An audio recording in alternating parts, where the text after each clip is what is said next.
C'est ce coup de téléphone qui vient de s'achever entre Emmanuel Macron et Volodymyr Zelensky, notamment sur le sort de la centrale nucléaire de Zaporijjia. Julien Arnaud, un entretien téléphonique qui a duré 1h20, semble-t-il. Oui, 1h20, c'est ce que nous dit l'entourage du président de la République, Emmanuel Macron. Ça s'est terminé il y a quelques minutes. Le 1er août dernier, c'était là que Emmanuel Macron s'était entretenu pour la dernière fois avec Volodymyr Zelensky. Ça avait duré 1h30. Donc on voit même durée pour cet entretien, 15 jours après, depuis le fort de Brégançon pour Emmanuel Macron. Si j'ai bien fait les comptes, c'est la 27e fois depuis le début de la guerre, depuis le 24 février dernier, que les deux présidents se sont entretenus par téléphone. Alors effectivement, au cœur de ces discussions, la centrale nucléaire de Zaporijjia.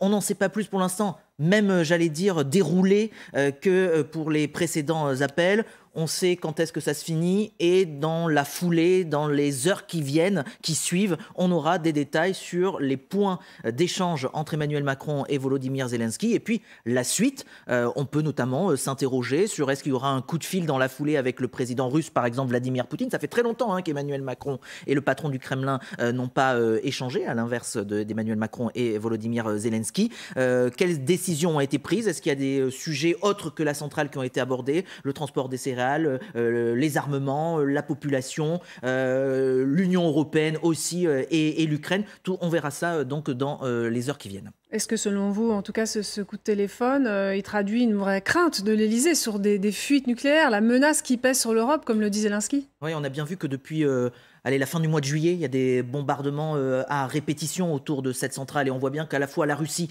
et l'Ukraine s'accusent mutuellement de ces frappes. Donc c'est un vrai enjeu, c'est la plus grande centrale d'Europe et on sait qu'Emmanuel Macron, il a fait savoir à plusieurs reprises, s'intéresser, se préoccuper de la situation et de la sûreté nucléaire. C'était déjà le cas en mars dernier lorsqu'il y avait eu des incidents au niveau de la centrale. C'est encore le cas aujourd'hui et puis ça fait suite aussi aux déclarations par exemple du G7, des pays industrialisés qui ces dernières heures disaient attention, il faut que cette centrale revienne notamment aux Ukrainiens car on le sait que depuis plusieurs mois maintenant, ce sont les Russes qui ont pris entre guillemets possession de cette centrale. Donc on voit que c'est un vrai sujet au sein même de cette guerre entre l'Ukraine et la Russie. Merci Julien Arnaud. Et les Russes, en tout cas, maintiennent la pression sur cette centrale nucléaire qu'ils occupent depuis début mars, je vous le rappelle.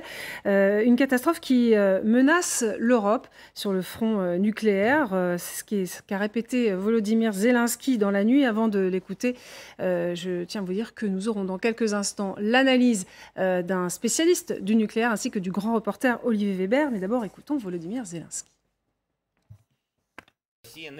La Russie n'arrête pas ses actions de chantage dans et autour de la centrale nucléaire de Zaporijjia. Les bombardements provocateurs sur le territoire de la centrale se poursuivent. Protégés par la centrale, les Russes bombardent les villes et les communautés voisines. Car les troupes cachent des munitions et du matériel directement dans les installations de l'usine.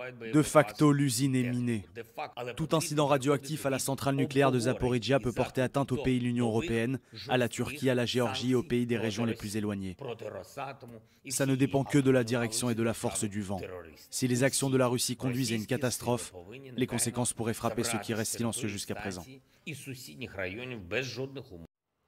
Face au risque nucléaire, ce qui se joue, c'est la sécurisation de cette centrale. Les Russes ont discuté avec le secrétaire général de l'ONU hier. On va y revenir dans un instant. Mais d'abord, pour bien comprendre ce qui se joue sur ce site nucléaire, on va revenir avec vous, Aurore, sur les frappes. Aurore Villemur qui nous a rejoint. Quels sont les derniers éléments dont on dispose ? Oui, alors déjà, on va revenir sur les dernières frappes et vous allez voir que c'est toujours version contre version. Vendredi 5 août, l'Ukraine accuse la Russie d'avoir lancé 3 frappes près d'un réacteur nucléaire. La Russie, elle, dément et le lendemain, un des réacteurs est mis à l'arrêt.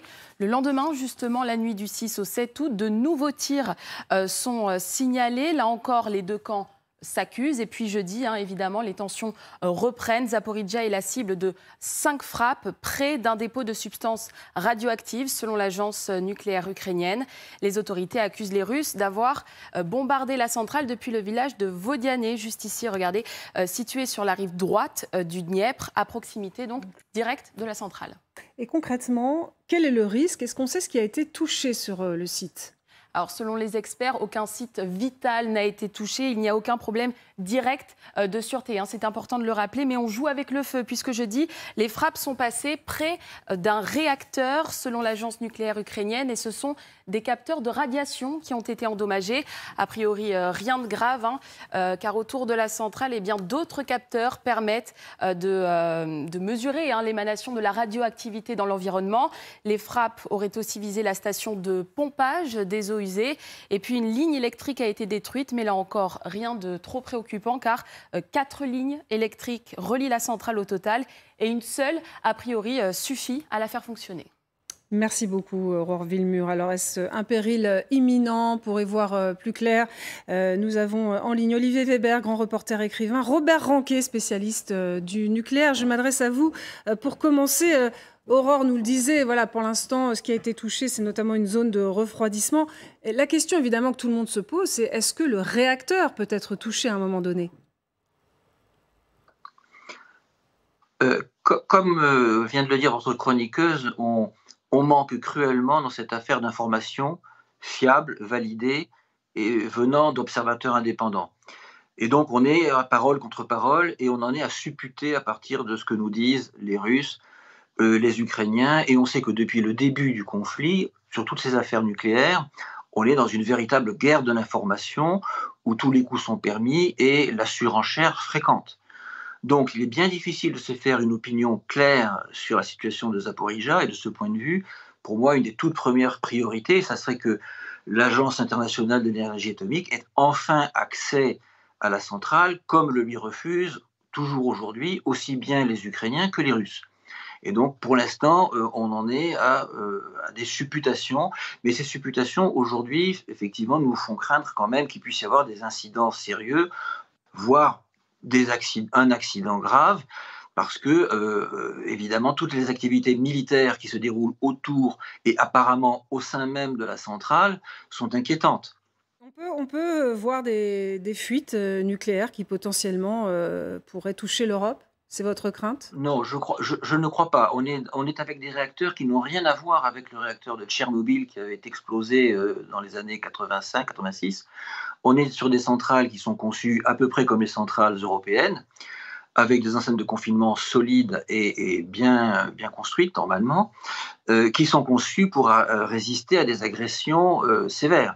En particulier, elles sont conçues pour résister à la chute d'avions de ligne ou des choses comme ça. Donc, il faudrait vraiment des attaques militaires très, très lourdes sur ces enceintes de confinement pour atteindre les réacteurs.